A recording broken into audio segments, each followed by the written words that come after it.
Abbie and Josh Herbert are a TikTok family channel known for being pregnant, having children, and embarrassing them publicly without consent for millions to see. They have since promised to stop using their kids for content, but when views started dropping, I think you can make a pretty good guess at who made a return to the videos. Before we talk about them, however, be sure to subscribe to the channel. We're aiming for 400,000 by the end of the month, which I thought would be an unachievable goal, but after my last video and the support that you guys came out with, I think it's actually pretty damn achievable now. So first of all, obviously, I massively appreciate that, but secondly, and more importantly, now, if we don't make it, yous have got a lot more to be worried about, because my hopes are up. So don't you dare disappoint me, people. Moments like this, I wish I had a more threatening voice, but I guess we'll just have to edit it that way in post. Naz, you better not do me dirty. Also want to give a big shout out to Behind the Screen, who made a great video on these people and gave me the idea. I'll link hers in the description, so go show her some love. Now, on to business. Before we talk exploitation, I want to give you all a quick rundown of who these people actually are. This is Abbie Herbert here. As you can see, she has 16 million followers, which is very impressive. However, it's a little less impressive when you realize how she got said followers, which was by exploiting her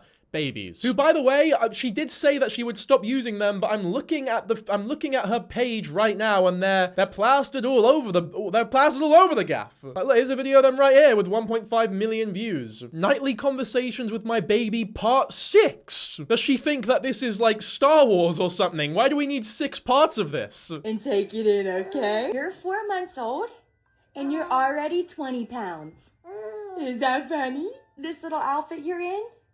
Is this the first time you've worn it? You're too small. Yeah, just because you put Inside Out music over the back of it, it don't make it any more wholesome or endearing. Here we go. Oh, lovely. She blurs the kid's face out in this one, but she didn't in the last one, which is really weird. Like, blurring the faces doesn't really mean anything if you only do it half of the time. It is hour 7. We're surviving.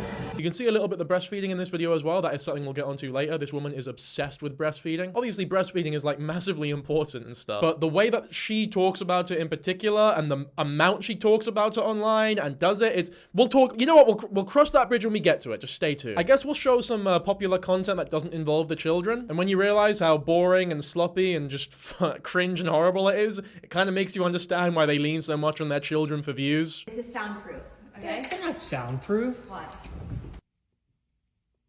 I guess they are. I didn't hear a thing. Okay, your turn. Try it. I'm telling you, it's soundproof.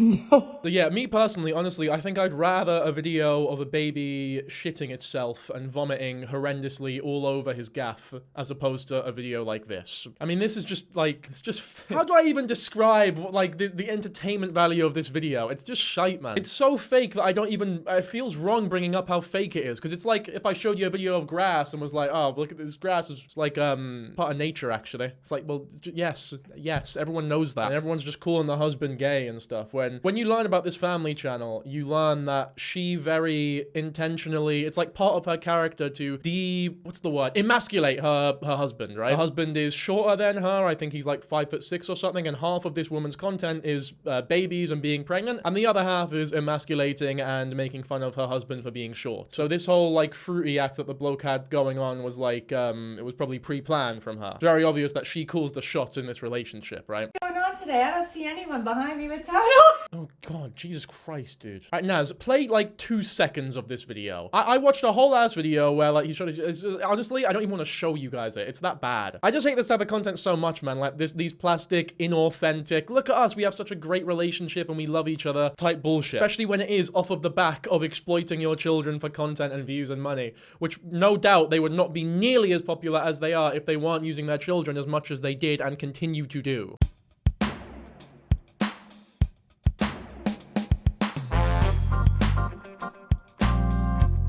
Okay, obviously Naz blur the music, but this is another video here of her just making fun of him for being short. Which, by the way, I'm not like mad at that. You can take the piss out of your husband for being short all you want, as long as like, you know, he seems cool with it. All I'm doing is pointing out that that is a huge part of the content. I'm not like white knighting for this guy. He seems to enjoy it, whatever, right? Do your thing, I guess. I'm just saying that when you watch an Abbie Herbert video, there are 3 potential things that may happen, which is 1, the husband is short, 2, she's pregnant, or 3, take the piss out of the baby. That was a wee synopsis of Abbie, but we'll learn more, of course. Let's talk about Josh now. Josh was an aspiring musician who met Abbie on set when she was 17 and he was 24, but more on that later. His dreams of being a musician sort of faded away after he realized that just showing his children online for millions of people to see was a much easier source of revenue. Here's his account here. He only has 1.8 million followers, which is rookie numbers, honestly. What is this, amateur hour, mate? Following one person, and it's his lovely wife. How cute is that? Oh, you can see Abbie, though, following 659 people. I tell you, man, all girls are the same, eh? You've been so nice to me lately. Let me give you a massage. No, honestly, just, you deserve it. Here, turn around. I do deserve it, so. Yeah. Can you lift your hood up for me? Yeah.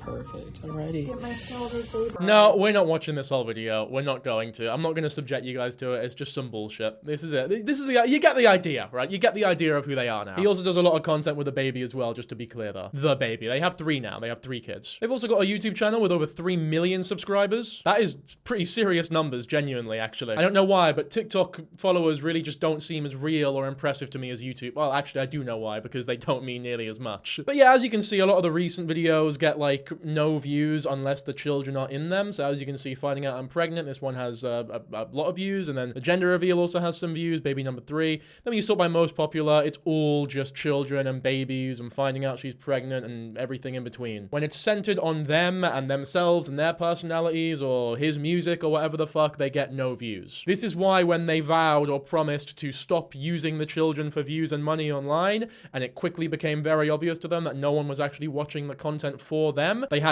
sort of had no choice. Well, they did have the choice, and they chose to bring the children back because exploiting them for money was just worth it. But them making that promise to sort of stop showing the children online, to me, displays a very clear understanding of how harmful that can be for, you know, for your children in the long run. But despite understanding how harmful it can be, they continue to do it because it makes more money and it gets more views. Like, it's that simple. It's pretty undeniable that that's the reason why they're doing it now. Here's another side hustle that they tried that just completely failed because their kids weren't involved. This is like a candle company that they tried to make. Only has 3,000 followers, which is like, fine, you can try a side hustle. If it doesn't work out, then at least you're man enough to try. You know what? No. That was a horrible way of describing it. That is some casual misogyny that is still instilled within me that I need to stop using. At least you are brave enough to try, right? Brave is not an inherently masculine trait. My bad for that one, people. But yeah, point is it failed because the babies weren't involved. It only had 3,000 followers. That's insane for a channel as successful as the one that these two are running. Now, to their credit, they have deleted a lot of older videos with the children, but they haven't deleted all of them. I guess the ones that have the most views they kept up because it gives them attention. So it's very much like a half-assed sort of PR statement, in my opinion, as opposed to a genuine care for the children and their futures, especially because they obviously still continue to use them, especially when views are low. There were 2 videos that Behind the Screen used as well that I'd like to show you. One from Chad, who was one of the kids in Ruby Frankie, that whole situation. Shari Frankie's sister as well, of course, who's done a lot of good work in Utah in preventing these family channels from being able to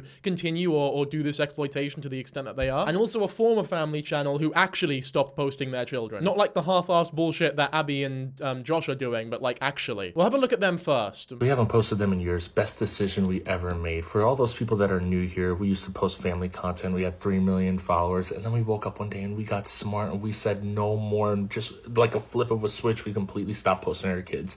The views went down. We lost brand deals, but none of that matters. I'm going to tell you what matters. Kids being kids matters. Kids doing extracurricular activities, sports, dance, jiu-jitsu, whatever. Kids going to school, kids having fun with their friends, kids going outside. That's what matters. Giving 5 big booms to a double chocolate chunk cookie, that doesn't matter. None of that matters. Having a camera shoved in a kid's face does not matter. Your kid's safety, your kid's privacy, your kid's growing up and having a normal life, that's the shit that matters. And that's why we stopped. Yeah, unironically, this is like the most fucking cool shit ever. From 3 million followers to 20k followers, and there genuinely does not seem to be a little bit of bitterness or resentment behind it at all. Like, you can tell this is not a move they made for PR or to look better for the audience. It's a move that they genuinely made because they were worried about the safety and future of their children based on the content that they were making before, which probably was nowhere near as exploitative as a lot of family channels, but I wouldn't know, so I can't say for sure. But still, the mere fact that they were using the children in the videos without informed consent, because children can't give informed consent, especially when they're actual literal babies. That alone was enough to convince them to stop everything and make a channel where it's just him and his wife, despite it obviously being nowhere near as popular. Because for some reason, I guess having children in the content boosts it in the algorithm. Like, there probably is something to be said about how when you remove the children from the family channels, no one watches anymore. I don't know why videos with children in them, despite them not being like high art or amazing content by any means, are promoted so much on websites like these. Definitely a point to be made about how YouTube, TikTok, and the websites that are promoting and hosting these videos are also somewhat culpable for the exploitation of said children. We can move on to Chad Frankie's video now. No more kids on the internet. The war is over. We have the internet on our side now. You guys have no idea. For years and years, family vloggers had control over YouTube. It's insane. The amount of money family vloggers were making and the community of just all of them combined. You have no idea. When my parents were doing vlogging, they were in a group chat with probably 50 to 100 other the biggest family vloggers, and they all compiled together and came up with ideas, and that was like a cult. I look at family vlogging now, even if it's not the main focus on the kids, any kind of clips where people just film their kids and post it and it goes big, I cringe watching those videos. Yeah, I mean, it makes absolute sense because a lot of the reason those videos are posted on accounts that are constantly posting their children. I think a great example is, remember a few videos back, maybe a few months back at this point, when that very famous video of the dad sort of rustling around under the covers with his son went completely viral. I was of the opinion that calling it SA, like so many people were, was a little presumptuous, especially when you assert it so confidently. But despite me potentially thinking that this dad who wasn't SAing his kid was being accused of SA by millions of people,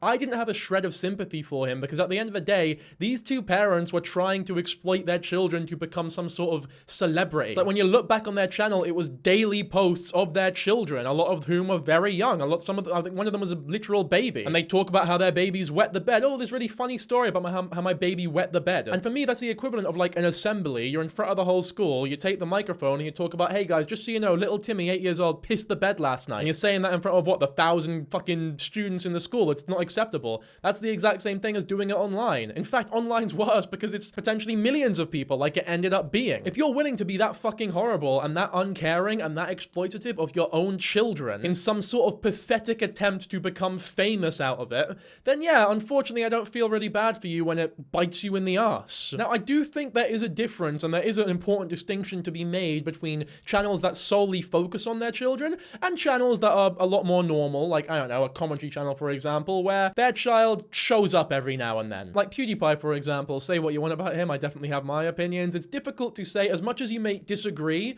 with him showing his kid on camera, it's also difficult to say that he's exploiting his children for views and money. If you think he shouldn't be showing the kid at all, that's a perfectly reasonable opinion to have. But if you want to argue that he's like exploiting the kid, then I'm not sure I can necessarily agree with you there. I think there is an important distinction to be made between influencers like that who show their children and influencers who are wanting to become famous or rich based or predicated solely on their children. However, I can completely understand someone like Chad being like wholly off-put by every depiction of a child online by a family, for example, especially if it does go viral. So happy when I open the comments and people just are ripping into them. To prove how recent this movement has been, when I first started doing social media after everything, like about 3 years ago, I actually called out a mom who kept like filming her kids every single day, and you could tell she had them do a script and everything. Snapchat, they banned me. They took me off the payroll and everything. And once I like promised them I wouldn't call out any more family vloggers, they like started paying me back. But now there is a huge movement against it. I mean, there's laws passing. Thank God for my sister Sherry. Like, have you guys seen the stuff she does?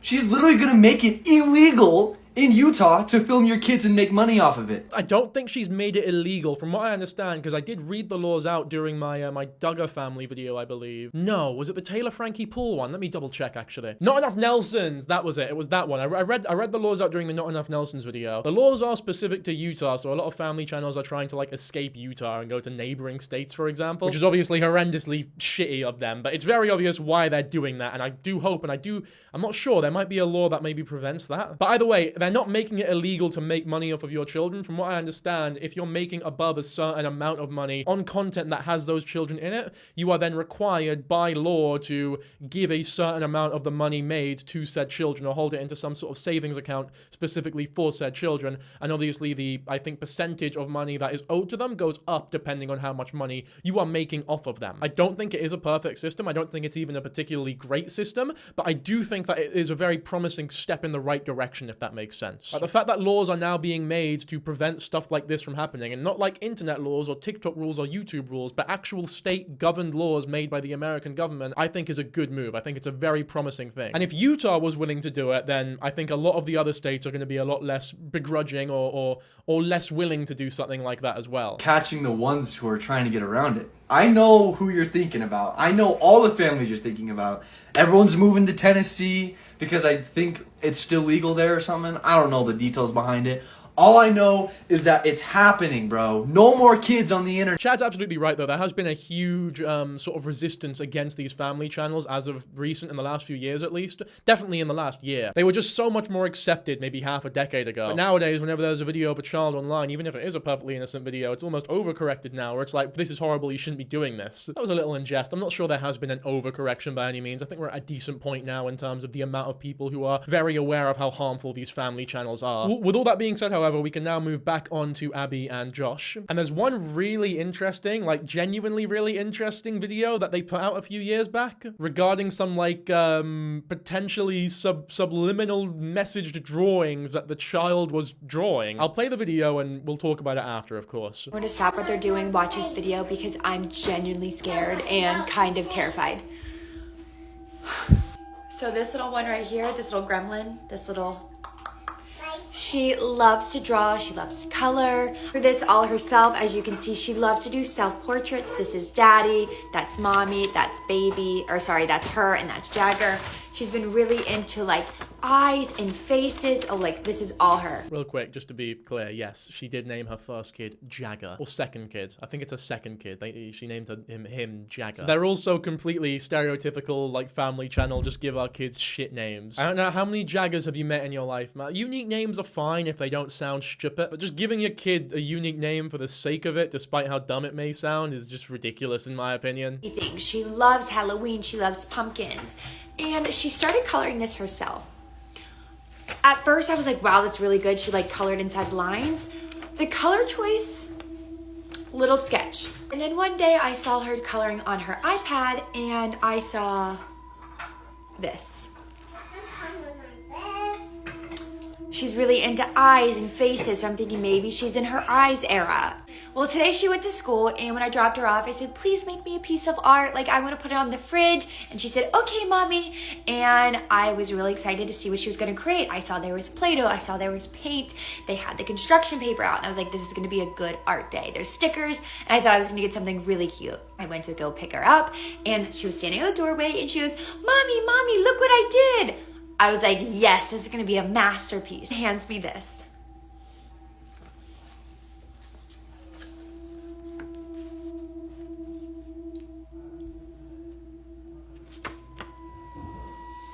What is this? Ring.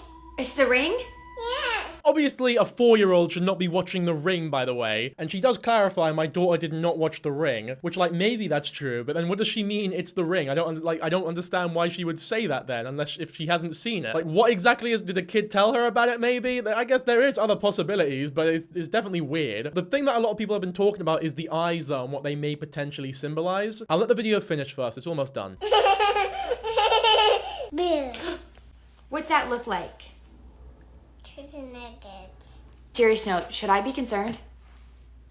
Should I be concerned? I want to look up the actual psychology of children expressing themselves through drawings. Apparently it's actually quite a Jungian theory, which is interesting. Not sure how you guys feel about Carl Jung, but let's read this. For children who find it challenging to articulate their feelings, drawing feelings can be a transformative tool. The act of drawing provides a non-verbal outlet, allowing children to express emotions that words cannot capture. This form of expression is particularly beneficial for those grappling with complex emotions, trauma, or communicating difficulties. Carl Jung, a pioneer in analytical psychology, emphasized the importance of accessing the subconscious mind. He believed that art, including drawing, served as a conduit to the deeper layers of the psyche. Through creative expression, children can tap into their subconscious, bringing hidden feelings to the surface in a safe and tangible way. I did find this study here as well from the National Library of Medicine that sort of backs this up to an extent at least. This is a very long article, so I'm not going to read the entire thing, of course. And when you go to like the results and stuff, there's a lot of weird scientific jargon and like formulas being utilized here as well that I just have no idea how to pick at, if that makes sense. Like, I'd have to spend a lot of time reading this, and I just don't have enough time in this video. But if you're all interested, I'd recommend you give this a look, because it is a very interesting study. It's called Expressivity in Children's Drawings of Themselves for Adult Audiences with Varied Authority and Familiarity. So yeah, it's not exactly trying to like, it's not as though they were asked to express their feelings or whatever. I believe it is self-portrait specifically. But nonetheless, it is pretty interesting. I do think the research on this is rather limited. Furthermore, research supports the therapeutic benefits of art for emotional regulation. A study published in the American Journal of Public Health found that art activities such as drawing, feeling, significantly reduce stress and anxiety in participants.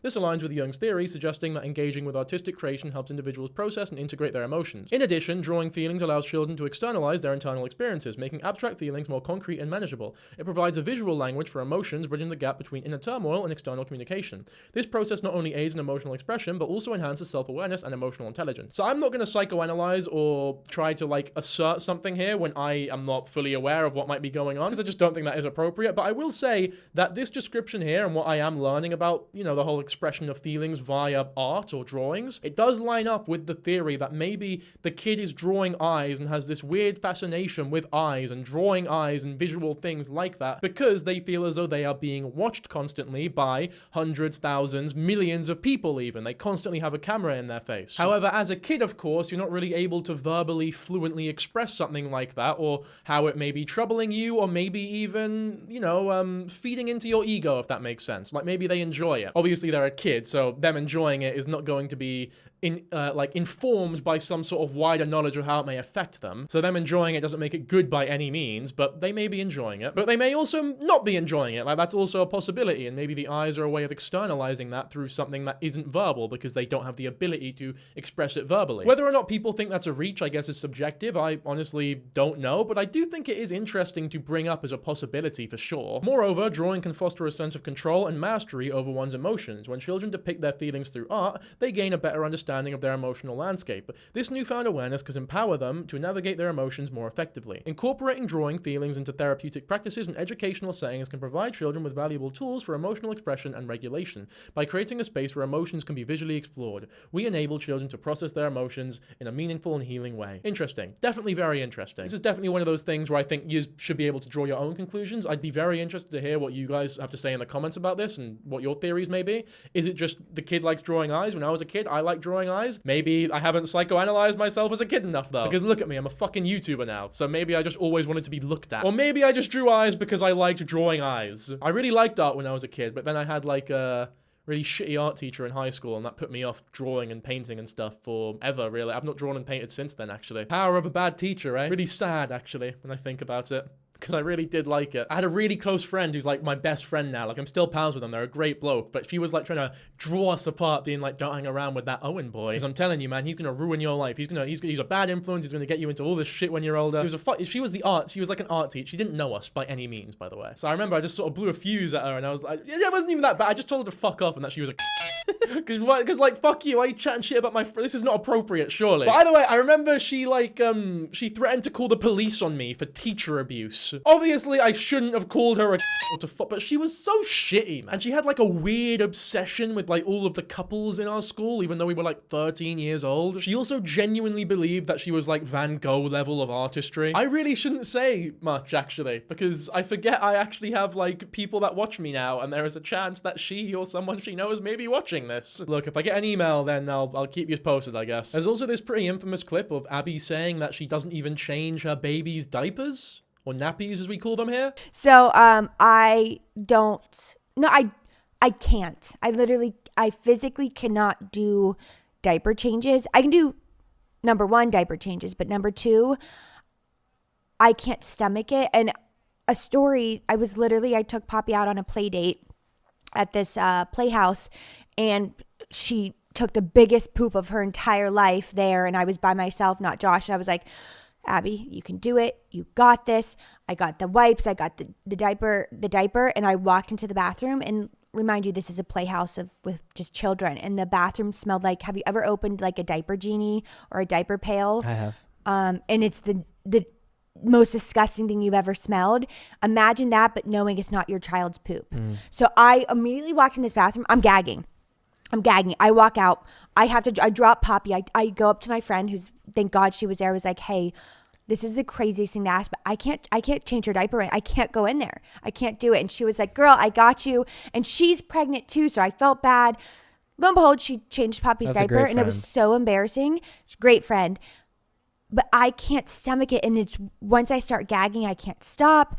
And it's been this whole pregnancy, even kind of before pregnancy. I was able to do diaper changes, but it was hard for me. Like I'd have to put my shirt up and close my nose. Okay, so you can do it. This whole, stop saying that you can't and just say that you won't. Like, this whole time she was acting as though it is literally impossible for her to stomach the diaper changing process, but then now she's saying, oh, I can do it, but it's just a bit of a struggle. Like, yeah, sure, but it's a struggle that you should probably be willing to go through when it's your fucking baby. For the record, I think the same thing goes for the man, by the way. I was changing nappies at like 9 years old. Obviously, you shouldn't be doing, I shouldn't have been doing that. Like, in an ideal situation, 9-year-olds shouldn't be changing diapers. I get it. I'm just making the point that I'm not saying that it's like a one-sided thing and that it's like the mother's responsibility to change the diapers. Like, both of, you should both be comfortable doing it, in my opinion. It's not like a pleasant experience. I don't think anyone enjoys doing it necessarily, but it is just something you need to do if you're, wanting to have a kid. I can't do it, so. Again, you can do it, you just won't. You are team diaper change. Yeah, I'm pretty much on. I've come a long way. And for me, I'm like a germ freak. Like, I don't like, but it's different because it's your daughter. It's like half of you. But she's much better now. A couple months ago, changing her diaper, it was. Alright, we don't need to hear the rest of this. I don't really give a fuck. I'm just so curious though. Like, if that friend wasn't there, what would have happened? Would she just have let the baby fester in their own shit for hours on end? Because that's not acceptable in my opinion. Mate, look at these comments, by the way. People one half into this. This man is the best, and this chick needs to step up her part of the relationship big time. What is this about? Jesus. But Miss Herbert, you need to get woke. Take on more responsibility, especially with another child on the way, and grow up. Mr. Herbert, father to your children, not dad to your wife. Dare you take off 2.5 weeks and stop doing what you do and do you boo. And watch a change come from Miss Spoiled, I'm a mummy model. This may sound harsh, but dang woman, you are borderline gaslighting in this relationship. Best wishes and much needed prayers onto your family. This is such a weird comment, dude. Okay, there seems to be a lot of drama here around, like, washing the dishes. So let me actually try finding that part in the podcast. God, there's so many of these podcast episodes. If there's this much drama in all of them, then this video could be like 15 hours long. With being on social media, we get a lot of PR, we get a lot of packages. So we just have a lot of stuff, and that gets overwhelming. But yeah, Josh does the dishes. Like, a lot of people are like, my husband cooks, so I do the dishes. No. I do the dishes. Have I put a single thing in that dishwasher since we've been here? No, you throw it in the sink. Especially your yogurts at night. I actually wanted to bring this up. It kind of makes me very angry. I make her yogurt at night for her, and it's got like peanut butter, a bunch of sticky stuff, honey, and she'll eat it and then leaves the spoon, and then it just sticks to the bowl because she leaves it out, and she either leaves it on the coffee table till the next morning if I don't get it, or she just puts it in the sink. And just fill it with water. If you're going to leave it in the sink, just fill it with water, so when I have to clean it out, it comes out easy. It takes too much It's like time. trying to chisel a marble statue, trying to get all that stuff out of the bowl. So, yeah. But, I don't mind it because, I'm grateful I was able to make that yogurt for you, and I'm grateful to be able to clean it. I mean, I will say right here on this podcast, I have the best husband on this planet. I don't know. It seems sweet. Yeah, I'm sure it's annoying, but fucking, we don't know all the interpersonal dynamics of this relationship. Maybe she does more in other sort of aspects of the life. Maybe she does the cooking. Who fucking knows? Maybe she irons the clothes. And you know what? Even if she doesn't, even if this bloke is doing fucking everything and she's doing nothing, although low-key, it's impossible for her to be doing nothing. She's been pregnant 3 times and had to give birth 3 times. It's already that's a pretty big fucking deal. Like, I feel like if that is, the thing is, if you can get, I feel as though it should be quite one-sided when you're your wife is pregnant. Especially as it gets nearer towards childbirth, as the man, you should be doing a lot more in the house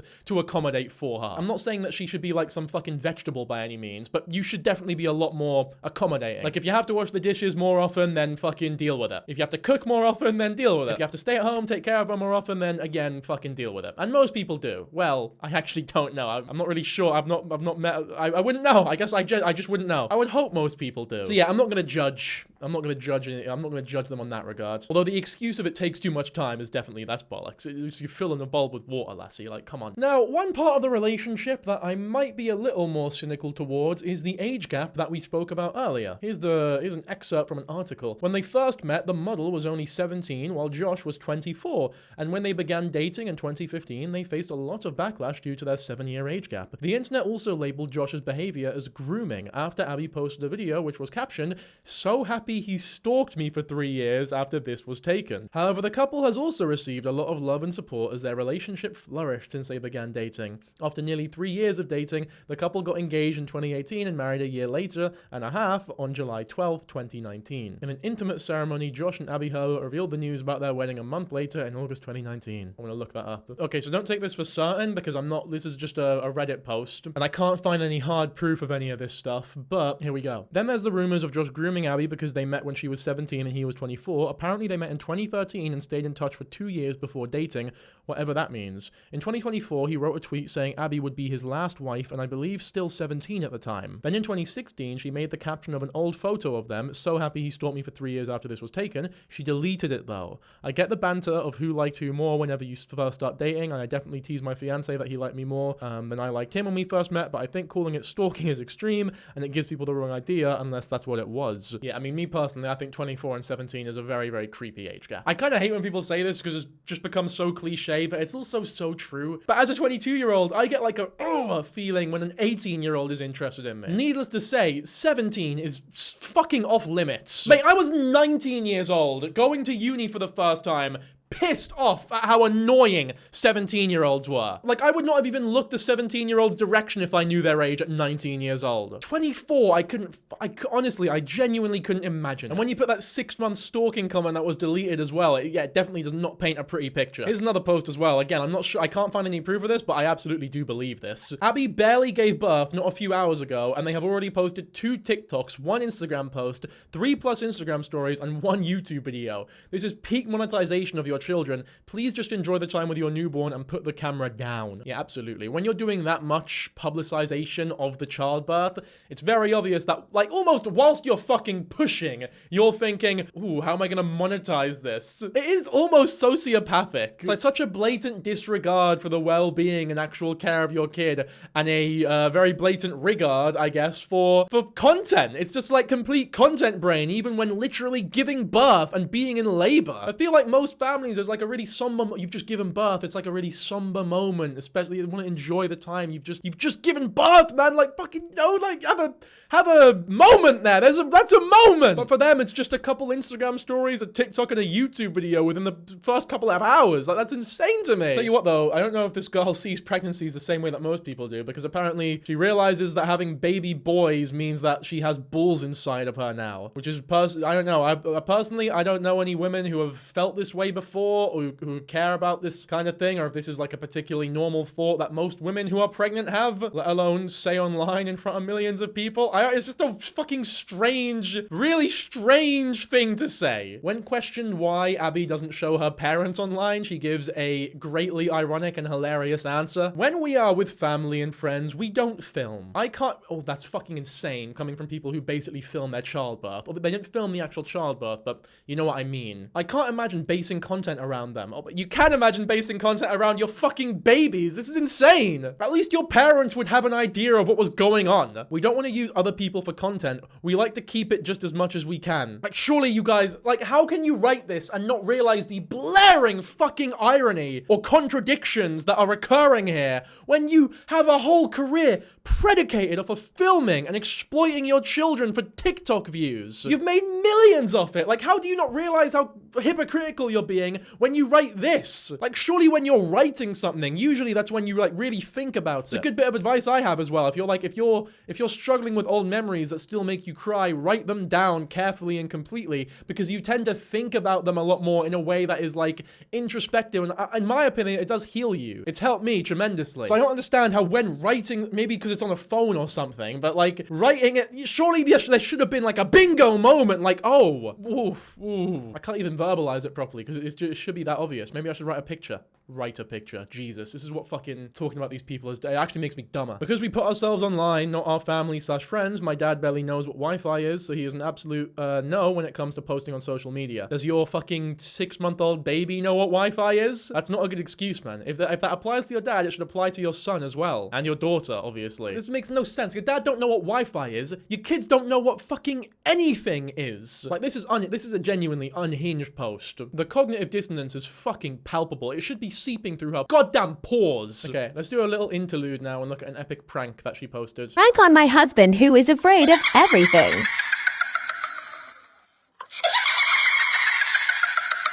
Now that right there is bloody brilliant content. I don't even have anything to say. It's just fucking embarrassing. Like, how are you not embarrassed? Genuinely, how are you, grown people, how are you not embarrassed posting that online? It's fucking insanity. And the fake laugh she does as well. It's like, bro. You know, I want to talk a little bit more about this weird obsession he has, or she has, with height. My real height. You ready? Oh my gosh. 5'8"?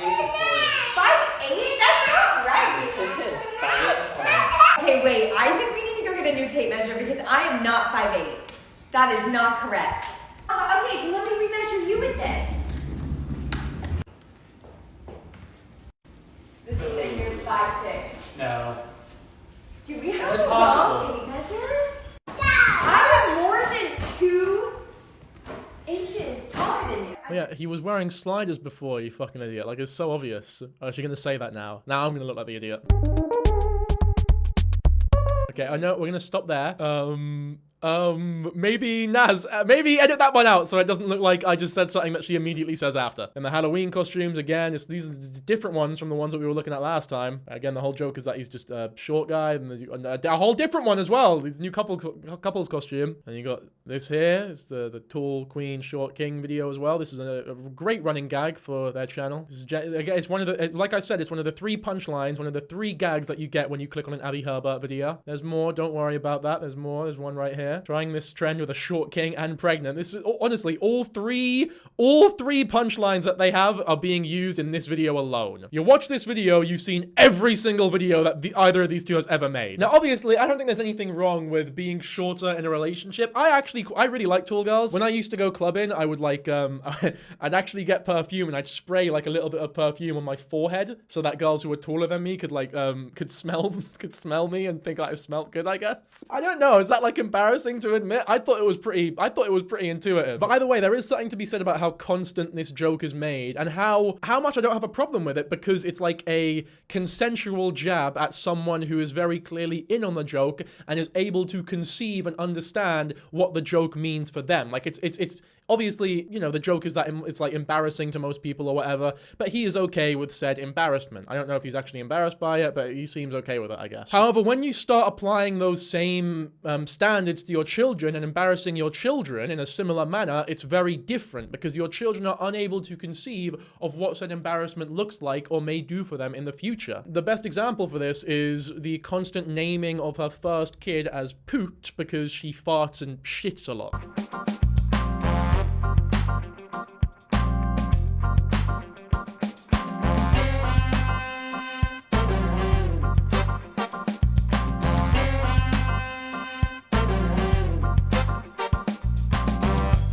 So yeah, I mean, that's one video, but she's made about 50 billion videos on naming the baby Poot. There's another one. I've been getting hate comments about naming my daughter Poot. And she makes like an epic prank where she says she's changing the name to Poot legally, I guess. There's more as well, though. This is one of the 3 gags, right? It's either pregnancy, short king, or Poot. There's some other one. There's more. Everyone who bullies me for naming my daughter Poot James. Poot is such a unique and cute nickname. Who gives a fuck? There was even a whole article written about it. Mum trolled for naming daughter Poot, announces second baby's name. Yeah, make videos talking about how, like, these babies would poop in the bath and projectile vomit all over the bed or whatever and, like, piss and the shit, very normal things that babies do, unfortunately. And it's the kind of thing where maybe you, like, laugh about it with your friends if your friends are fucking boring and they find that shit funny, I guess. But again, you don't announce it to millions of people. You don't go on TikTok. It's like I said before, it's like if you went to a fucking assembly in your school and announced to every child in the goddamn school that your kid projectile vomited everywhere and shat the bed and did, like, all this horrible, disgusting shit. You wouldn't do it. That's weird. It's fucking weird. How do I have black hair, her dad has brown hair, and she has blonde hair? I don't know about you, Abbie, but your hair don't look very black to me. My hair looks blacker than hers, and I've got brown hair. It's difficult to tell, though, obviously, because I'm AI generated, so this light behind me is, like, really well lit and stuff. Sort of changes the color of my hair a little bit. You know what? To put the AI allegations to bed, I'm going to turn this light off. How about that? We're going to turn it off for the rest of this video so you can see my natural brown locks. And there you go. I've done it. This doesn't look... Oh... Yeah, this is actually weird now, but there you go. Yeah, this is a little uncomfortable. I feel like I'm watching two close family members have sex with each other. This is a little uncomfortable. But alas, it's a choice I've made and I'm committing to it for the rest of this video at least. As I was saying though, but even if you did have black hair, like recessive genes exist, it really isn't that complicated. Like, it's not hard to imagine why two white Caucasian people had a kid with blonde hair at all. You don't even look that pregnant. How are you in pain? No one said that. That is like, what? No one said that. This is just the most obvious compliment fishing post I've ever fucking seen in my life, dude. It's not evil or anything. It's just cringe. Like, there are a lot of what these people are guilty of is just cringe. You know what? I actually do want to show some of the stuff of them saying that they don't want to show the children as much, despite them showing the children still. Have you decided to stop showing Poppy and Jaggers' face on the internet? This has been my top question. We are navigating this as a family and figuring things out. We are limiting the kids for their protection as much as I want to share my children with everyone because I think they are the cutest kids ever. I have to protect them and keep them safe. This is something that we have been discussing for months, and with some recent instance, we decided it's time. I will go into more details soon, but as of now, this is where we are at right now. There is no right or wrong way of moving forward. Each social media platform is different, so we are just doing what we feel comfortable with in the moment. Look at these fucking people that are messaging. I will never get over how deranged the people who actually watch these people are. You truly have the cutest kids with the funniest personality, so it's hard not seeing them, but what's best for the family stays. It's like, fucking get over yourself, dude. It's like, it's not your kid. It's hard not, if you're really struggling not seeing this fucking child online, that is parasocial. That's like negative parasocial. I've been getting comments like this about my cats, by the way, because obviously I don't have the cats anymore. I've been getting comments being like, oh, it's so hard for me not seeing the cats in your videos because I love them so much. I'm like, all right, well, I'm sorry for your loss, mate. You know, they were my cats, yeah? But also I understand. They are great cats. And they're in good hands, don't you worry. They're in great hands, happy and healthy. That's all that matters. And I will get new cats at some point. On my life, I will get new cats at some point. I have to. Show your breastfed baby your boobs. Just wait. So this is like another thing that she does, well, at least did constantly. She had like this weird fixation on breastfeeding content.